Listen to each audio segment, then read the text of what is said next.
আসসালামু আলাইকুম সুপ্রিয় দর্শকবৃন্দ, আমাদের নতুন আরো একটি ভিডিওতে সবাইকে স্বাগত জানাই। থাম্বনেল দেখে হয়তো এতক্ষণে বুঝেই গেছেন আমাদের আজকের ভিডিওর টপিক কি। বাংলাদেশে ধান চাষ একটি অন্যতম প্রধান কৃষিকাজ, ফলে ধান থেকে চাল তৈরি করার ব্যবসা অর্থাৎ রাইস মিল ব্যবসা সবসময় একটি লাভজনক ব্যবসা। আপনি যদি ছোট পরিসরে একটি মিনি রাইস মিল শুরু করতে চান তাহলে আজকের ভিডিওটি আপনার জন্য। মিনি রাইস মিল হচ্ছে মূলত একটি ছোট ধরনের ধান ভাঙার মেশিন বা সেটআপ, যেখানে ধান থেকে চাল, কুড়ো, ভাঙা চাল আলাদা করা হয়। এটি গ্রামের বা আধা শহরের জন্য খুবই উপযুক্ত একটি ব্যবসা। আজকের ভিডিওতে আমরা আপনাদের সাথে সম্পূর্ণভাবে আলোচনা করার চেষ্টা করব কিভাবে একটি মিনি রাইস মিল প্রতিষ্ঠা করা যায়, অর্থাৎ ছোট একটি সেটআপ করে কিভাবে আপনি এ ধরনের ব্যবসাটি শুরু করতে পারেন। আজকের ভিডিওতে আমরা আলোচনা করব এ ধরনের বিজনেস সেটআপে কি কি মেশিন প্রয়োজন হয়, সেই মেশিনগুলো সম্বন্ধে বেসিক ডিটেলস, প্লাস কেমন আপনার ইনভেস্টমেন্টের দরকার পড়তে পারে, কোনো লাইসেন্স লাগবে কিনা বা কেমন বিদ্যুৎ লাইন লাগবে, কি পরিমাণ জায়গা লাগবে মেশিনগুলো সেটআপ করতে, A to Z গাইড দেওয়ার চেষ্টা করব। ভিডিওটি আপনার জন্য উপযুক্ত হবে যদি আপনি এ ধরনের ব্যবসা করার চিন্তা করে থাকেন। তাই আগে থেকে বলে দিচ্ছি, ভিডিওটি স্কিপ না করে সম্পূর্ণ ভিডিওটি দেখবেন, আশা করি অনেক কিছু জানতে পারবেন।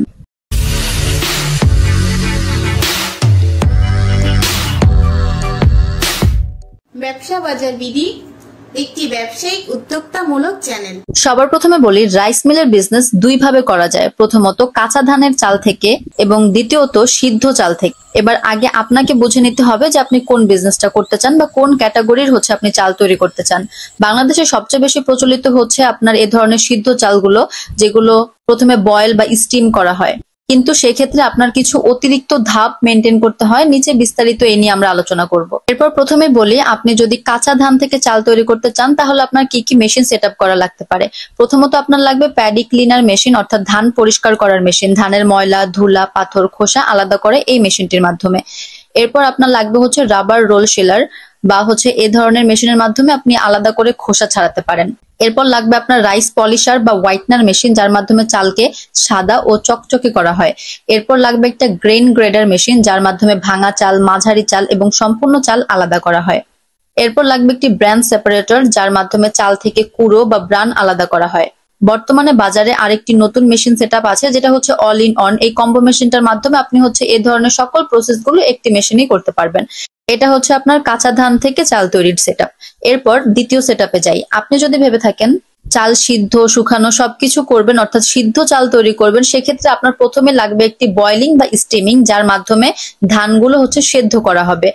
এজন্য আপনি স্ক্রিনে দেখতে পাওয়া এ ধরনের বয়লার বা এ ধরনের স্টিমিং মেশিনগুলো ব্যবহার করতে পারেন, যেগুলো প্রোডাকশন ক্যাপাসিটির উপর নির্ভর করে বিভিন্ন রকমের হতে পারে।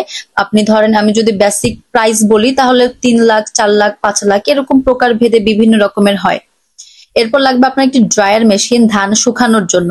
এই ধান শুকানোর মেশিনগুলো আপনার আবার 3 লাখ, 5 লাখ, 10 লাখ, 15 লাখ আপনার বিভিন্ন ধরনের হয়। যেমন আপনি এর মধ্যে প্রোডাকশন করতে পারবেন দিনে 5 টন, 6 টন বা 10 টন, এরকম আপনার প্রোডাকশন বা চাহিদার উপর বেস করে এই মেশিনগুলোর প্রাইস রেঞ্জ হয়ে থাকে।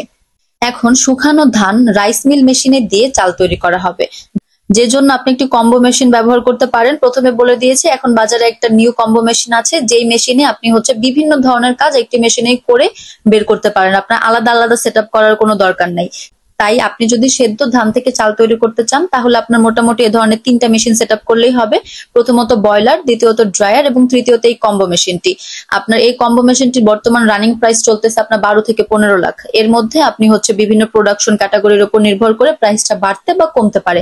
ডলার রেটের উপর নির্ভর করে এটা আপ এন্ড ডাউন হতে পারে বা আরো অনেক কিছু অ্যাড অন হতে পারে। আমি আপনাকে বেসিক বলতেছি যেন আপনি ধারণা করতে পারেন।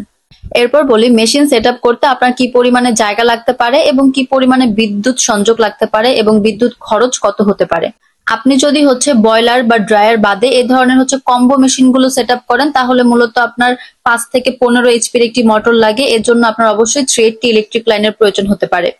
বিদ্যুৎ খরচ যদি বলি, প্রতি ঘন্টা 5 থেকে 10 ইউনিট পর্যন্ত হতে পারে, তবে এটা নির্ভর করে মোটরের ক্ষমতার উপর।